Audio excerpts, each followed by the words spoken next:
Hello friends, तो कैसे हैं आप सभी। तो आज डेट है देखिए 3 मार्च। तो चलिए हम देखना शुरू करते हैं 3 मार्च के क्या इंपॉर्टेंट न्यूज़ आर्टिकल्स हैं। ठीक है, तो अगर हम पहली न्यूज़ देखें तो देखिए यहाँ पर बात की जा रही है अभी 4.34 लाख जो सीनियर सिटीजन है उनको भी वैक्सीनेट किया गया है। ठीक है, और ऐसा भी बोला जा रहा है कि जो जो पेशेंट ब्लड थिनर पे हैं, यानी जिनको कुछ तो दवाई ऐसी चल रही जिनसे उनकी खून पतला हो सके, उनके लिए भी ये वैक्सीनेशन सेफ है। क्योंकि पहले ऐसा बोला जा रहा था कि जो ब्लड थिनर मेडिसिन यूज कर रहे हैं उनके लिए ये वैक्सीन शायद उतनी उपयोगी साबित ना हो या उनको थोड़ा सा हार्म हो सकता है, लेकिन अभी ऐसा कुछ भी नहीं है। जो आईसीएमआर है, Indian council of medical research, उनके जो चीफ है बलराम भार्गव, उन्होंने कहा है कि ये उनके लिए भी ठीक है। ठीक है, तो देखिए अभी तक 1.54 करोड़, ठीक है, 1.54 करोड़ लोगों को वैक्सीनेट किया जा चुका है। वो बोला जा रहा है कि 60 से ऊपर वाले लोगों को पहले प्रेफरेंस दी जा रही है, जो मेडिकल वर्क प्रोफेशनल्स हैं उनको पहली प्रेफरेंस दी जा रही है, यानी आप कह सकते हो जो फ्रंट लाइन वॉरियर है उनको पहला मौका दिया जा रहा है। ठीक है, और जो 45+ हैं लेकिन उनको कोमॉर्बिडिटीज़ भी है, यानी कुछ और भी उनकी दिक्कतें चल रही हैं, ठीक है, तो उनको भी पहले वैक्सीनेट करने की बात की जा रही है। 50 लाख रजिस्ट्रेशन देखने को मिला है। कहाँ देखने को मिला है? तो कोविन प्लेटफॉर्म पे पहले हमें रजिस्टर करना होता है, उसके बाद ही हमें वैक्सीनेशन करने को मिलता है। ठीक है, तो ये कुछ डायरेक्टिव्स है, कुछ गाइडलाइंस है, इस तरीके से जो वैक्सीनेशन है वो किया जा रहा है। चलिए यहाँ बात करते हैं। देखिए यहाँ इंडिया और जापान और श्रीलंका की बात की जा रही है। तो दरअसल भारत, जापान और श्रीलंका, इन तीनों ने बहुत पहले ही एक अग्रीमेंट साइन किया था, जिसके ऊपर ये बात की गई थी कि जो श्रीलंका का ईस्ट कोलंबो टर्मिनल है उसको भारत और जापान मिलकर डेवलप करने वाले हैं। लेकिन क्या वैसा हुआ? नहीं। कुछ समय पहले ही हमने देखा कि श्रीलंका ने इन दोनों को ही इस प्रोजेक्ट से बाहर कर दिया था, और ये कह रहा था कि जो वेस्टर्न टर्मिनल है आप उसको डेवलप कर लीजिए। तो अभी वही बात कही जा रही है कि जो वेस्टर्न टर्मिनल है उसमें श्रीलंका ने कहा है कि भारत और जापान आए और प्राइवेट इन्वेस्टर को लेके आए और उसको डेवलप करिए। तो भारत मान गया है।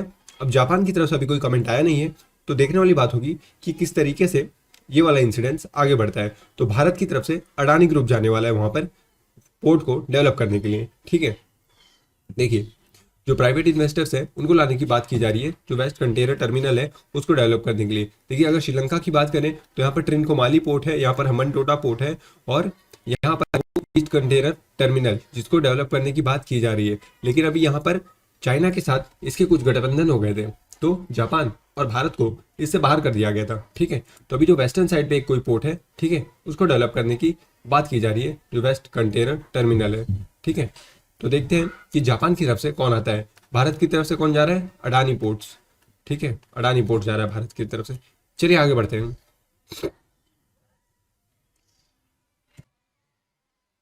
तो ये देखिए यहाँ पे बात की जा रही है अभी जो स्पेक्ट्रम है उसका ऑक्शन किया गया था। स्पेक्ट्रम क्या है? जो हमारे टेलीकोस कंपनीज है, जो टेलीकॉम है, इंटरनेट है, ये सब कैसे चलता है? तो स्पेक्ट्रम के ऊपर चलता है। ठीक है, इनको स्पेक्ट्रम दिया जाता है कंपनियों को, और फिर ये उसका इस्तेमाल करके सभी को सर्विसेज प्रोवाइड करते हैं। तो अभी हमारी जो भारत सरकार है उसने स्पेक्ट्रम की नीलामी की थी और उसको बेचने के लिए उन्होंने प्रस्ताव रखा था।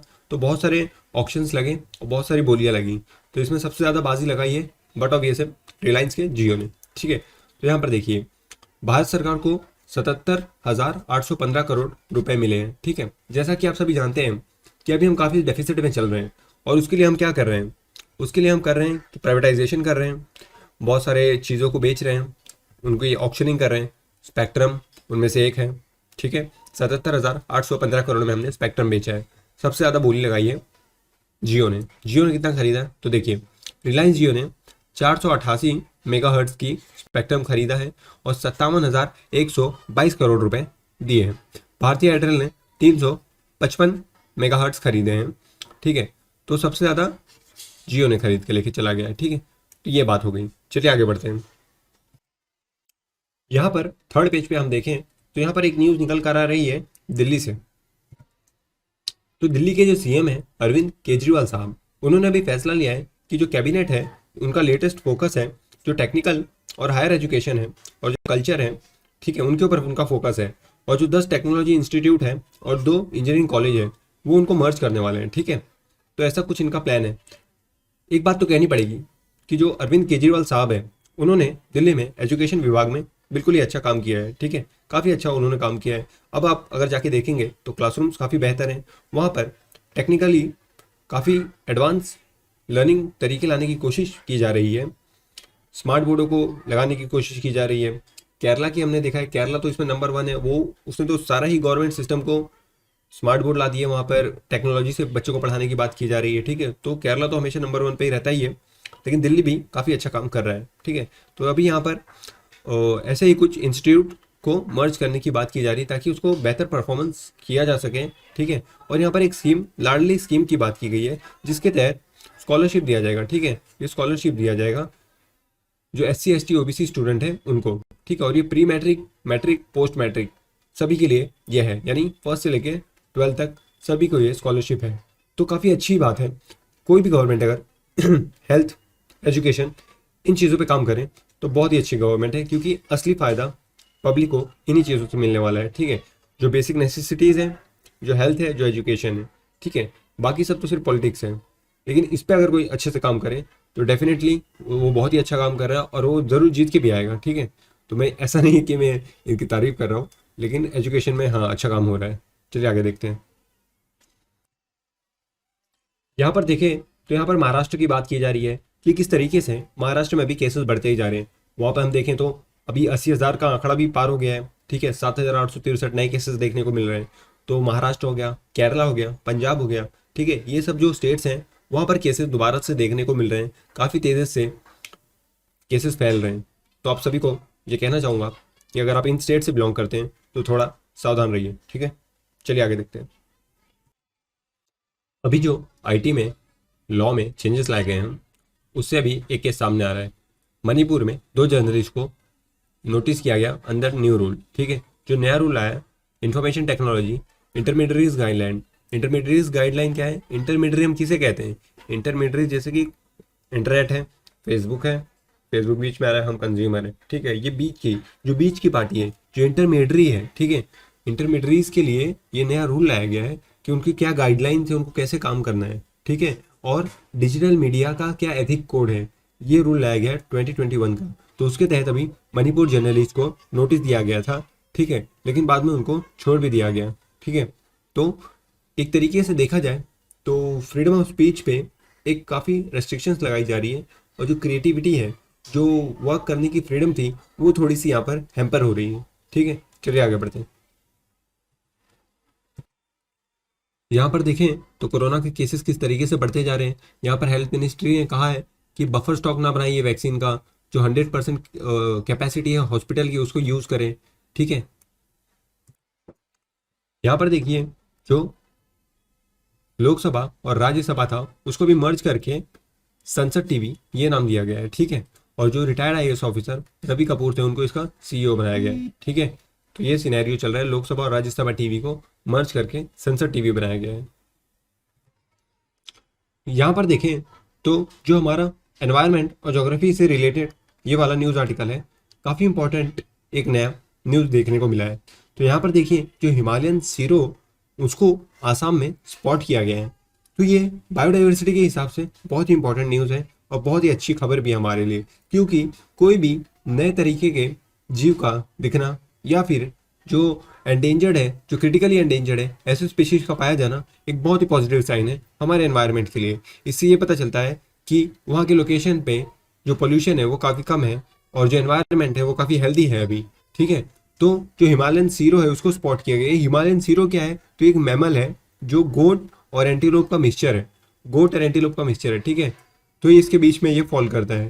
तो इसको कहाँ देखा गया है? मानस टाइगर रिजर्व में इसको पाया गया है, जो मानस बांसबरी मथानगुड़ी फॉरेस्ट है, इस वाले रीजन में मानस बांसबुरी मथानगुड़ी फॉरेस्ट, ठीक है, यहाँ पर देखा गया है। और इससे पहले ही एक ब्लैक नेक्ड क्रेन देखा गया था मनास वाले रीजन में ही, ठीक है। ब्लैक नेक्ड क्रेन जिसकी गर्दन ब्लैक रहती है, वैसा क्रेन देखा गया था। एक क्रिटिकली एंडेंजर्ड वाइट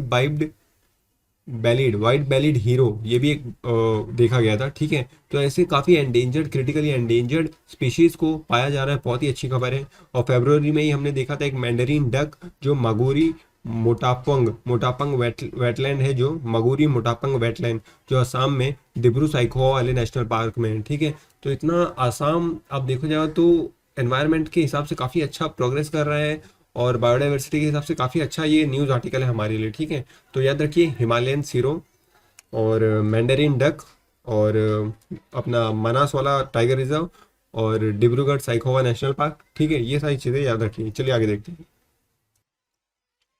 यहाँ पर यूएसए ने सऊदी अरेबिया को कहा है कि जो खशोगी वाला किलिंग इंसिडेंट था उसमें सऊदी अरेबिया एक्शन ले, और जो ये उनके प्रिंस हैं उनके खिलाफ ज़रूर से कुछ होना चाहिए, क्योंकि अभी इनको देखा जाए तो थोड़ी सी रिलैक्सेशन दी गई, क्योंकि ये प्रिंस है, किसी एक पर्टिकुलर नेशन के हेड है, तो इनके ऊपर ज़्यादा रेस्ट्रिक्शंस नहीं लगाई जा सकती थी, इसलिए इनको यूएस के द्वारा थोड़ी सी रिलीफ दी गई थी, लेकिन पूरी तरीके से छोड़ा नहीं गया है। बोला गया है कि सऊदी अरेबिया ज़रूर इसके ऊपर कुछ करे, ठीक है।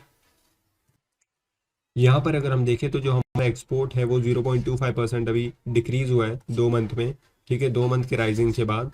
और इम्पोर्ट जो है वो 7% से इंक्रीज हो गया है, ठीक है। तो इम्पोर्ट हमारा बढ़ रहा है, एक्सपोर्ट हमारा घट रहा है, ठीक है। जबकि किसी भी इकॉनमी के लिए बेनिफिट क्या है, जब एक्सपोर्ट बढ़े इम्पोर्ट घटे, वो हमारे लिए बेनिफिट है, तब हम सरप्लस में रहेंगे, ठीक है। तब हमारा फाइनेंशियल जो सरप्लस रहेगा, फाइनेंशियल डेफिसिट नहीं रहेगा हमारा, ठीक है। लेकिन ये हमारे यहाँ पे अभी विपरीत देखने को मिल रहा है और इम्पोर्ट बढ़ता हुआ दिखाई दे रहा है, ठीक है। यहाँ पर देखें तो ग्लोबल जो हुरून रिपोर्ट आई है, जिसपे पता चलता है कि कौन कितना वेल्दिएस्ट है, तो अभी रिपोर्ट के हिसाब से इलॉन मस्क दुनिया के सबसे अमीर आदमी है, जेफ बेजोस उनके पीछे हैं, और भारत की बात करें तो मुकेश अंबानी टॉप पर है, ठीक है। मुकेश अंबानी की नेटवर्थ $83 बिलियन बताई जा रही है, वहीं इलॉन मस्क की 197 बिलियन, और जो जेफ बेजोस हैं उनकी $189 बिलियन, ठीक है। तो ये हुरून लिस्ट से अभी पता चल रहा है। आगे एडिटोरियल की तरफ बढ़ते हैं तो देखिए ये वाला आर्टिकल बात कर रहा है back to the future, economy में have emerge from the woods but challenges loom, ठीक है। तो इकॉनमी जो एक तरफ बेहतर दिशा की ओर बढ़ती दिखाई दे रही है, लेकिन कुछ चैलेंजेस अभी भी बाकी है। तो चलिए देखते हैं क्या कह रहा है ये आर्टिकल। तो यहाँ पर बात की जा रही है कि किस तरीके से अभी हमारी जो जीडीपी है उसमें हमें थोड़ा सा सुधार देखने को मिला है, 0.4% का ग्रोथ देखने को मिला है, और जीबीए में 1% का ग्रोथ देखने को मिला है, ठीक है। तो ये हमारा भी करंट सिनेरियो चल रहा है, क्योंकि हम अब थोड़ा सा रिकवरी की ओर बढ़ रहे हैं। अब आगे बात कर जा रही है ये जो अनलॉकिंग फेज चल रहा है, जिसमें चीज़ें बैक टू द ट्रैक आ रही है, ठीक है। इसलिए हमें थोड़ा सा नॉर्मलसी दिखाई देखने को मिला, थोड़ा सा ग्रोथ दिखाई देखने को मिला। जो फेस्टिवल डिमांड है उसकी बात की जा रही है, क्योंकि जब फेस्टिव सीजन आ जाता है तो लोग ज़्यादा से ज़्यादा खरीदी करते हैं, ठीक है। और इन सब के बीच एग्रीकल्चर ही एक ऐसा फील्ड था जहाँ पर कोई भी गिरावट देखने को नहीं मिली, ठीक है। तो एग्रीकल्चर में हमेशा की तरह जो ग्रोथ था वो बरकरार था, ठीक है। वहाँ पर 3.9% का जीबीए में राइजिंग देखने को मिला, और जो मैन्युफैक्चरिंग और कंस्ट्रक्शन लाइन था जहाँ पर काफ़ी ज़्यादा नुकसान देखने को मिला था, वहाँ पर भी अभी 1.2 और 6% की ग्रोथ देखने को मिली है, ठीक है। तो मैन्युफैक्चरिंग में 1.2 और कंस्ट्रक्शन में 6% की ग्रोथ देखने को मिली है। तो ये सारी चीज़ें हम देख रहे हैं। आगे बात की जा रही है कि जो बाकी इंडस्ट्रीज़ हैं वहाँ पर काफ़ी नुकसान देखने को मिला था, जैसे रिटेल हो गया, ट्रेड हो गया, होटल हो गया, ट्रांसपोर्टेशन हो गया, कम्युनिकेशन हो गया, ये सारे लोगों के ऊपर 7.7% का कॉन्ट्रैक्शन देखने को मिला है, ठीक है। और अभी जो थर्ड क्वार्टर था उसमें हम देख रहे हैं कि ग्रोथ देखने को मिला है 0.4% का। पहला 2 क्वार्टर तो हमारा, इससे पहले का 2 क्वार्टर नेगेटिव में गए, ठीक है। सबसे पहले हमने देखा था किस तरीके से 23.9% की गिरावट देखने को मिली थी, फिर 7.7% की गिरावट, जो कंटिन्यूसली 2 गिरावट हमें देखने को मिली, यानी हम टेक्निकल रिसेशन में चले गए थे। फिर हमें एक पॉजिटिव ग्रोथ देखने को मिली, ठीक है। तो हमने जो रिसेशन को ब्रेक किया, लेकिन अभी उसको रिवाइज किया गया, जो हमारा एनओसो है उसने रिवाइज किया और कहा कि हम फर्स्ट क्वार्टर में 23.9 नहीं 24.4% की गिरावट थी हमारी। इसी की वजह से अभी एस्टिमेट किया जा रहा है कि आने वाले टाइम पे हो सकता है 8% का कॉन्ट्रैक्शन देखने को मिले, जो कि पहले एस्टिमेट किया जा रहा था 7.7% रहेगा, ठीक है। तो अब 8% कहा जा रहा है, पहले 7.7% कहा जा रहा था, ठीक है। तो ये एक विडंबना भी देखने को मिल रही है। तो अब देखते हैं कि किस तरीके से आने वाला टाइम रहेगा और किस तरीके से हम एक ग्रोथ के पाथ पर बढ़ पाते हैं, ठीक है। आगे देखें तो बात की जा रही है ईरान डील की। तो जैसा कि अभी यूएसए में सरकार चेंज हुई है, अभी यूएसए में क्या आया है, 46 प्रेसिडेंट आए हैं, जो बिडेन, 45 डोनाल्ड ट्रंप थे, उनके बाद ये आए हैं। तो डोनाल्ड ट्रंप के टाइम पे जो ईरान के साथ काफ़ी रिश्ते बिगड़ गए थे, सैंक्शंस लगा दिए गए थे, जो joint comprehensive plan of action JCPOA था उसको कैंसिल कर दिया गया था। P+P5+1 जिसे कहा जाता था, ये +1 कौन है, जर्मनी, और ये P5 कौन है, यूनाइटेड नेशन सिक्योरिटी काउंसिल के परमानेंट 5 मेंबर, ठीक है। तो इस डील को कैंसिल कर दिया गया था उनके द्वारा। इस डील में क्या था, तो जो न्यूक्लियर कैपेसिटी है ईरान की, वो उसको ज़्यादा प्रोलिफरेट ना कर पाए, ज़्यादा एनहांस ना कर पाए, और न्यूक्लियर पावर को ज़्यादा से ज़्यादा ना बढ़ा सके वो, तो उसको कॉन्टैक्ट में रखने के लिए, चेक में रखने के लिए ये डील साइन की गई थी 2015 में ओबामा जी के द्वारा, लेकिन 2016 में ट्रंप ने इससे विड्रॉल कर लिया था। तो वो एक थोड़ा सा नेगेटिव पॉइंट तब साबित हुआ था, और मैक्सिमम प्रेशर डालने की बात की जा रही थी ईरान के ऊपर, और ईरान जो था मैक्सिमम रेजिस्टेंस दिखाने की बातें कर रहा था। ठीक है, तो ये चीज़ें काफ़ी चल रही थी, यूएसए और ईरान के रिलेशन काफ़ी बिगड़ रहे थे।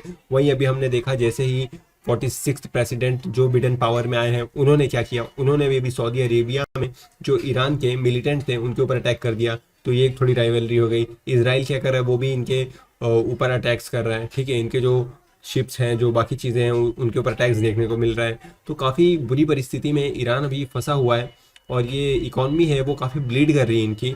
इनको फाइनेंशियल सपोर्ट नहीं मिल रहा है, यूएसए ने सैंक्शन लगा के रखे हुए हैं। ठीक है, तो काफ़ी बुरी परिस्थिति में है अभी ईरान।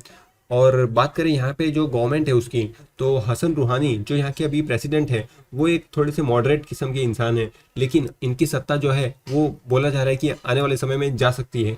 तो जो हार्ड लाइनर हैं, जो कट्टर हैं, वो वहाँ पर रिप्लेस कर सकते हैं रूहानी को। तो बात ये की जा रही है कि रूहानी को जाने से पहले ही अगर जो बिडेन ने ये डील नहीं साइन की, तो काफ़ी मुश्किल का सामना करना पड़ सकता है। ठीक है, इसलिए जो बिडेन काफ़ी और जल्दी में है ये डील साइन कराने के लिए, और उन्होंने एक स्पेशल एनवॉय भी ईरान के लिए भेजा है ताकि इसके ऊपर जल्द से जल्द बात की जा सके। तो दोनों को ही ज़रूरत है एक दूसरे की। ईरान चाहता है कि सैंक्शन हट जाए, यूएसए चाहता है कि जो JCPOA है, joint comprehensive plan of action, वो दोबारा साइन हो सके। तो इन दोनों को मिलकर ही एक डिप्लोमेटिक रास्ता निकालना होगा। चलिए आगे देखते हैं। अब यहाँ पर significance of the cease fire की बात की जा रही है कि इसका इस टाइम जो 2021 में हम सीज फायर लाएंगे उसका इतना क्या सिग्निफिकेंस है जो पहले से नहीं रहा है। तो इस बार जो दोनों के DGMOs हैं, director general of the military operations, उनकी दोनों ही साइड से उन्होंने मिले हैं और बातचीत की है। दोनों के स्टेटमेंट्स देखने को मिले हैं, और यहाँ पर पहली बार अभी एग्जैक्ट तारीख रखने की बात की गई है कि night of the February 24 and 25 से ये सीज फायर बिगिन होगा। ठीक है, तब से ये चालू किया जाएगा। और 2019-20 में आप कह सकते हो 2020 में 5000 सीज फायर वायलेशन देखने को मिला है, जो पिछले 19 साल में सबसे ज़्यादा वायलेशन का एक रिकॉर्ड है। ठीक है, तो ये चीज़ें हम देख रहे हैं किस तरीके से सीज फायर का तो उल्लंघन काफ़ी ज़्यादा बार होता है। तो इस बार क्या चेंजेस होंगे ये देखने को मिलेगा, और ये एक अगली टू फ्रंट सिचुएशन हमें देखने को मिल रहा है कि आमने सामने दो लोग खड़े। ठीक है, आमने सामने, आप समझ रहे हो ना कि अपोजिट में। तो एक ऐसी सिचुएशन देखने को मिली है। ठीक है, चलिए आगे देखते हैं और क्या बात कही जा रही है। देखिए आगे अभी एक ब्रीफ हिस्ट्री यानी इतिहास की बात बताई जा रही है कि पहले पास्ट में कैसा रहा है। तो चलिए इतिहास को देखने की कोशिश करते हैं हम। ठीक है,